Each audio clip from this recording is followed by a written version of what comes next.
కొంతమంది వైఎస్ఆర్సీపీ శ్రేణులు ఉన్నారు, వాళ్ళని తెలుసుకున్నారు. చెప్పండి. నా పేరు కొండారెడ్డి, మాది జగ్గేపేట టౌన్.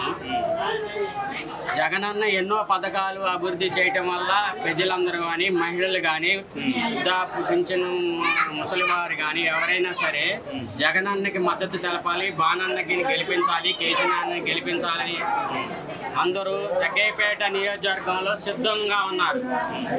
సిద్ధం అని ప్రకటిస్తున్నారు.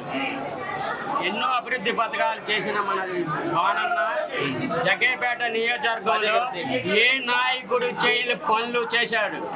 అన్ని నియోజకవర్గాల్లో రోడ్లు కానీ, ఈఆర్పీ కానీ, మరియు సచివాలయాలు కానీ ఒక పని చెబితే అది కాదు అని చెప్పే వ్యక్తి కాదు సామినేని ఉదయభాను గారు. అది అయితే అయిద్దని చెప్తారు, కాకపోతే కాదని చెప్తారు. ముక్కుసూటిగా పోయే నాయకుడు మా సామినేని ఉదయభాను గారు.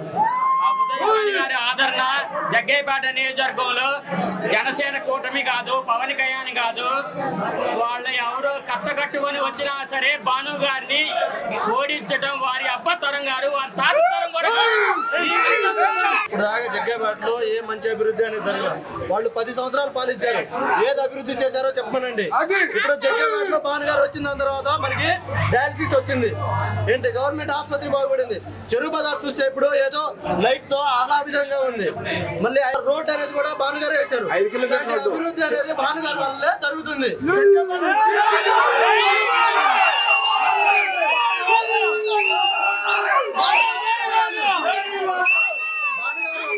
అవుతుంది, ఇంకెవరి వల్ల అవ్వదు. 10 సంవత్సరాలు పాలించారన్న, 10 సంవత్సరాలు ఏ అభివృద్ధి అనేది జరగదు. భానుగారు ఇప్పుడు 5 సంవత్సరాలు వచ్చారు, ఏంటి 5 సంవత్సరాలు వచ్చిన దాని తర్వాత ఎన్నో అభివృద్ధి కార్యక్రమాలు జరిగాయి. అది ఈసారి కూడా మేము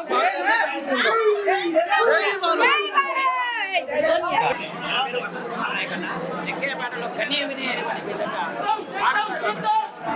ఒకటి రోడ్లు, ఇంటి బళ్ళు అన్ని విధాలుగా భానుగారు చేస్తారు. ఒకటి చంద్రబాబు గారిని కానీ లేదా శ్రీరామ్ రాజగోపాల్ కానీ ఒకటే అడుగుతున్నారు.